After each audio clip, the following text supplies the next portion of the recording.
Nah, kali ini kita akan membahas distribusi sistem kuantum yang pertama, yaitu untuk sistem boson yang ditandai oleh statistik Bose-Einstein. Misalkan, sistem menempati tingkat energi dalam assembly, di mana tingkat energi ini memiliki rentang dari 0 sampai tak hingga. Jadi, tingkat energi ini diisi oleh sistem boson di sini. Dan kita tahu bahwa energi dari sistem kuantum, karena boson itu adalah sistem kuantum, itu bersifat terkuantisasi. Dan dalam sistem boson, lebih dari satu sistem dapat menempati keadaan energi yang sama. Sebuah keadaan energi itu boleh kosong ditempati oleh satu sistem, bahkan ditempati oleh semua sistem dalam assembly. Untuk mengetahui bagaimana distribusi sistem dan berapa probabilitas sistem menempati keadaan energi tertentu, misalkan tingkat energi pada assembly dibagi menjadi kelompok, di mana masing-masing kelompok memiliki energi rata-rata. Kelompok pertama memiliki G1 jumlah keadaan dan memiliki energi rata-rata E1. Kelompok K memiliki GK jumlah keadaan dan memiliki energi rata-rata EK, hingga akhirnya sampai ke kelompok ke M, memiliki GM jumlah keadaan dan memiliki energi rata-rata EM. Nah, sistem terdistribusi dalam assembly dengan menempati kelompok energi tertentu. Jadi, dalam kelompok energi pertama itu terdapat N1 buah sistem yang menempati G1 jumlah keadaan. Dan dalam kelompok ke K memiliki NK buah sistem dan akhirnya di M, di kelompok energi ke M memiliki NM buah sistem. Untuk mengetahui konfigurasi penyusunan distribusi sistem pada tingkat energi pada assembly, maka dapat ditinjau keadaan awal di mana semua sistem berada di luar assembly. Kemudian sistem satu persatu dimasukkan ke dalam assembly. Dan setelah dimasukkan ke dalam assembly, maka langkah selanjutnya adalah menyusun sistem dalam tingkat energi dalam kelompok energi. Jadi, misalkan ini di dalam assembly itu terdapat M buah kelompok energi dan mula-mula itu sistemnya berada di luar assembly. Kemudian sistem yang berada di luar assembly itu dimasukkan ke dalam assembly seperti ini. Dan sistem yang ada di dalam assembly itu disusun ke dalam kelompok energi. Di langkah pertama, membawa N besar buah sistem ke dalam assembly. Nah, kita tahu bahwa sifat partikel kuantum itu tak terbedakan. Jadi, pemilihan sistem manapun yang dimasukkan dalam assembly itu tidak akan berpengaruh. Jadi, misalkan kita ambil sistem ini dulu, kita masukkan di sini. Kemudian sistem ini, dan seterusnya. Atau kita ambil sistem ini dulu ke sini, kemudian sistem ini ke sini. Nah, semua cara pemilihan ini itu tidak akan berpengaruh ke dalam konfigurasi. Kenapa? Karena semua partikel itu sama, identik gitu. Jadi mau ambil manapun itu ya kita nggak tahu apakah yang kita ambil itu sama atau berbeda gitu. Jadi sifat dari partikel kuantum itu tak terbedakan. Dengan demikian, hanya ada satu cara memasukkan N besar sistem dalam assembly. Sebenarnya itu ada N besar cara, tapi karena semua partikel itu sama, dianggap sama gitu kan, tak terbedakan, jadi hanya ada satu saja. Langkah kedua, penyusunan sistem ke dalam kelompok energi. Jadi misalkan N1 sistem dimasukkan ke kelompok energi pertama dengan jumlah keadaan GK. Setiap keadaan energi dapat kosong diisi satu sistem atau diisi banyak sistem. Nah, sekarang kita tinjau untuk keadaan pertama, kita bisa melihat ya jumlah gabungan atau total benda atau apa ya, total aset atau suku, jumlah suku total yang dapat dikombinasikan itu adalah jumlah dari sistem pada kelompok energi N1 ditambah dengan banyaknya keadaan pada kelompok energi. G1, yaitu N1 ditambah dengan G1. Jadi jumlah sukunya ini, jumlah benda ini kan ada 1, 2, 3, 4. Misalkan G1-nya itu ada 4 dan N1-nya itu ada 6. Maka jumlah suku yang dapat dikombinasikan itu ada 10 kan. Ini 6 ditambah 4 gitu.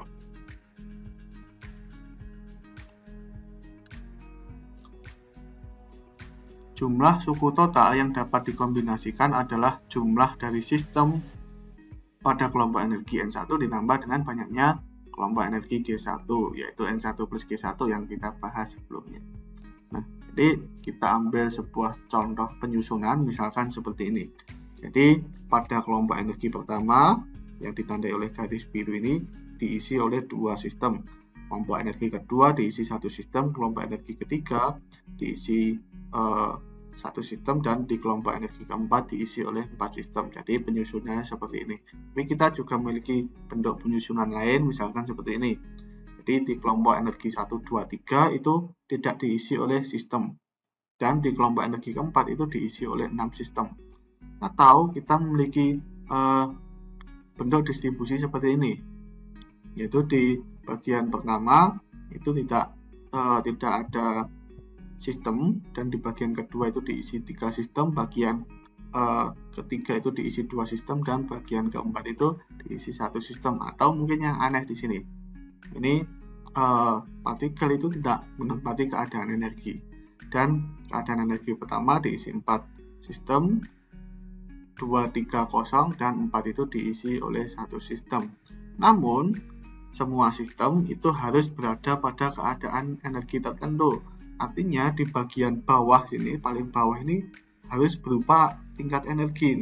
Ini kan kita bisa membayangkan ya, misalkan sistem ini adalah orang gitu ya, orang, dan tingkat energi yang garis biru ini kita bisa memandangnya sebagai lantai atau tingkatan gitu ya. Jadi ini bisa saja kita anggap bahwa di lantai pertama itu ada 2 orang, di lantai kedua ada 1 orang, di lantai ketiga ada 1 orang, dan di lantai keempat ada 2 orang.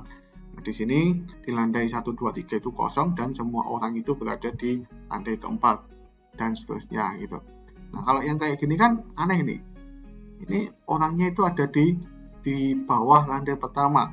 Ini nggak ada ya yang namanya basement gitu, nggak ada ruang bawah tanahnya gitu. Jadi terkubur ini orangnya kan nggak mungkin gitu. Jadi semua sistem itu setidaknya semua orang itu harus berada di dalam gedung gitu.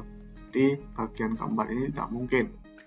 Nah, dengan demikian hanya ada G1 plus N1 minus 1 jumlah suku yang dapat dikombinasikan. Jadi karena yang di bawah itu, paling bawah itu harus berupa lantainya gitu kan, lantai gedungnya gitu. Jadi hanya ada ini G1 plus N1 minus 1 jumlah suku yang dapat dikombinasikan. Jadi yang sebelumnya itu ada 4 lantai dan 6 orang gitu ya, itu menjadi 3 lantai dan 6 orang yang bisa dikombinasikan karena lantai dasar itu harus ada. Nah, untuk mengkombinasikan G1 plus N1 minus 1 itu ada G1 plus N1 minus 1 faktorial cara. Nah, ini caranya seperti kita memasukkan sistem ke dalam assembly kan. Jadi kita bisa memilih manapun yang awal gitu setelah lantai dasar. Tapi lantai keadaan energi dan sistem itu tak terbedakan. Artinya terdapat G1 faktorial dan N1 faktorial pertukaran yang identik. Sehingga banyak penyusunan yang berbeda adalah omega 1 sama dengan G1 plus N1 minus 1 faktorial per N1 faktorial G1 faktorial. Nah, di sini kita bisa melihat bahwa misalkan ini bentuk lantainya itu kotak-kotak gitu, warnanya merah putih gitu, kita nggak tahu. Jadi ketika entah secara ajaib kita tukar lantainya ini, nggak ada yang tahu apakah lantai ini tuh tertukar atau enggak itu. Ya ini kita anggap nggak ada barang apapun selain orang ya yang ada di gedung ini, nggak ada meja, nggak ada apa. Jadi ketika kita tukar lantainya, landainya itu awalnya itu semuanya bersih gitu, seperti baru gitu, nggak ada apa-apa. Ketika kita tukar di sini landai 3 ternyata dipindah secara ajaib ke landai 4. Itu nggak ada yang tahu. Kenapa? Karena bentuk landainya itu identik gitu. Begitu pula orang-orang di sini.